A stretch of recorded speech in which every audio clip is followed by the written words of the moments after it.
Mga kabiday, sa magandang oras sa lahat at welcome po sa aking channel. Ito po, gusto ko pong pag-usapan po, ito hong latest survey po mga kabida ng Tangeria, kung saan po ay sinurvey po nila mga kabida ito hong satisfaction po ng taong bayan dito ho sa pinaggagawa po mga kabida ng mga pangunahing tanggapan po sa ilalim po ng tatlong branches po ng pamahalaan. Itong executive, legislative, at saka itong judiciary po mga kabida. Magugulat talaga kayo, dito ho sa nag-top po mga kabida na tanggapan po, Kasi ako nga nung nakita ko po yung survey result, na-shock talaga ako, Hindi ko inakala na performing pala itong tanggapan na ito, Based dito ho sa resulta po ng survey po ng Tangeria, mga kabida. By the way, yung survey pala, ginawa po ito noong April 21 hanggang 22, 2025. At meron po silang sinurvey na 6 na mga pangunahing tanggapan po, ng tatlong branches po ng government, mga kabida. Eto na po, Gaya ng sinabi ko po kanina, magugulat talaga kayo, Kasi ang nag-top po dito, mga kabida, wala pong iba. Ito pong House of Representatives po, na pinangunahan po mga kabida ni Speaker Martin Romualdez. Alright? Nakakuha po sila ng 55.50%. Ibig sabihin ho dito, nagustuhan po, satisfied yung taong bayan dito ho sa mga ginagawa po ng mga kongresista po natin, Wala naman po silang ibang flagship programs dito, Ito lang pong ayuda. Yung legislation, natural po yon, normal po yon, Pero yung nakatawag pansin po talaga sa kanila, ito hong ayuda po, left and right na ayuda po sa ating mga kababayan po mga kabida. Kaya siguro, nagustuhan po yan ng ating mga kababayan, Mataas yung ibinigay po na satisfaction ratings, nila doon po sa House of Representatives. Yung pumapangalawa po mga kabida, ito hong Commission on Elections, alright? 51.45%. Alright? Despite doon po sa controversy, sa nangyari hong online voting ng ating mga kababayang OFWs, Kung saan po, may mga nagreklamo po mga kabida na magkaiba yung lumabas doon po sa kanilahong binoto ng mga kandidato. Pero settled na po yun, Napaliwanag na po ng husto yan ng COMELEC, okay? Kaya wala na pong problema yon, mga kabida. Alright?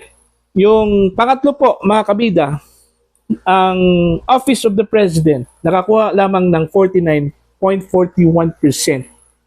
So, pumapangatlo lang po sila dito, Okay? Naungusan pa ito hong si PBBM ni Speaker Martin Romualdez, mga kabida. Okay? Mas tanggap pa po ng taong bayan yung trabaho ho ng mga kongresista kaysa trabaho ho ng opisina po ni PBBM. Alright? Yung pang-apat po, ito hong Korte Suprema, 45.46% mga kabida. Tsaka yung pang-5, ito hong Senado, okay? Sa pangunguna po ni Senate President Chis Escudero, meron pong 45 o 44.74% yung kanila hong satisfaction rating, At yung panghuli, at sabi po nila, kulelat daw. Ito hong opisina ho ni Vice President Sara Duterte, mga kabida, 43.50%. Actually, kung titingnan po natin ito hong kanila pong ratings, halos magkadikit lang po, Hindi ho malayo masyado yung disparity po niya, Hindi ho katulad dun sa survey po mga kabida ng Pulse Asia, na napakalayo yung disparity po, Pero speaking of Pulse Asia, ito po, medyo nagtataka lang po ako dito sa survey po ng Tangeria, Parang hindi ho tugma doon po sa nakuhang ratings po mga kabida ng mga head of offices, Like for example, ito hong House of Representatives, Sa survey po ng Pulse Asia, ang trust at saka performance ratings po ni Speaker Martin Romualdez, napakababa po, Pinakamababa po sa lahat po ng mga leaders ng mga tanggapan po ng pamahalaan. Nakakuha lang po siya ng 14%. Mantakin nyo, 14% lang po mga kabida yung kanyang trust at saka performance ratings. Alright? hindi ho tugma dito ho sa ratings po ng House of Representatives as a whole. Okay? Kumbaga sa law of attraction, hindi ko magets yung logic. Why? Kasi ho, dapat magka-level yon. Okay? Ibig sabihin, kung mataas yung nakuha ho ng leader, yung kanya hong ratings po mga kabida, dapat yung ratings ng opisina na kanya hong pinamamahalaan po mga kabida, mataas dapat din. Diba? Yun eh. Hindi pwede na mataas yung leader at saka yung opisina kung saan po siya nagtatrabaho mababa. Hindi logical, mga kabida. Same po dito sa tanggapan po ni Vice President Sara Duterte, Okay? Kung titingnan po natin yung result ng PulseAsia sa ratings po ni VP Sara, napakataas yung kanya hong trust at saka performance ratings, Yung trust po niya ay nasa 61 while 59% po yung kanya hong performance ratings, Napakalayo kung ikukumpara dito ho sa satisfaction ratings po ng Office of the Vice President, po. Okay?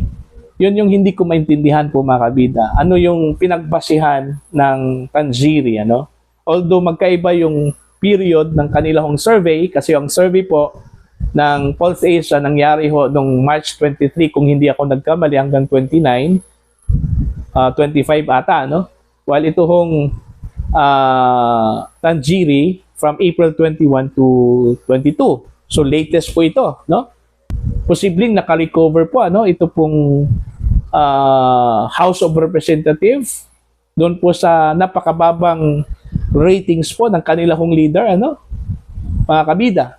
Posible po 'yon. Alright?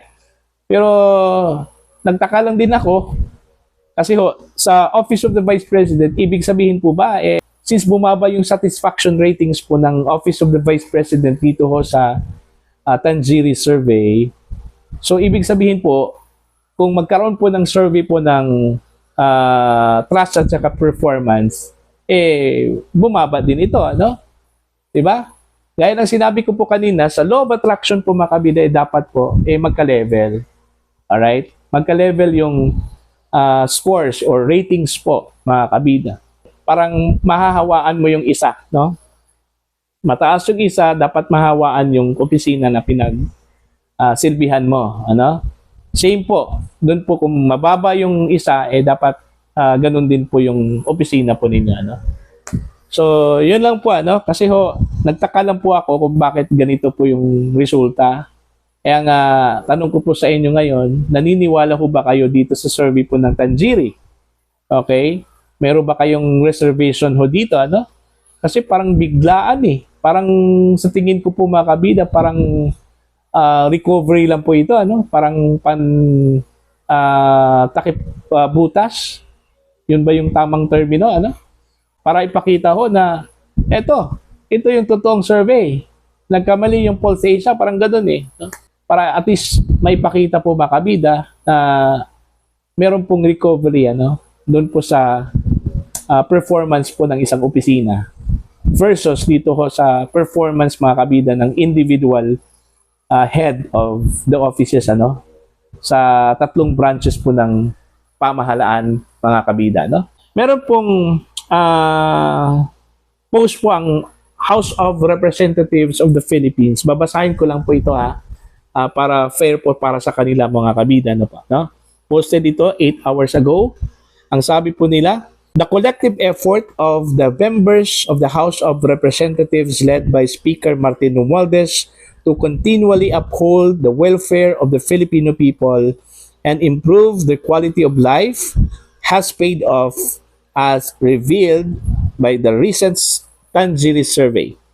According to the survey conducted on April 21 to 22, 2025, the Bigot Chamber is the highest performing branch of the Philippine government, having received the highest satisfaction rating of 55.5%. The House co-equal body under the legislative branch, the Senate, on the other hand, received a 44.74% satisfaction rating. Meanwhile, the Office of the Vice President, OVP, has the lowest satisfaction rating of 43.50% under the executive branch. Actually, hindi lowest, no?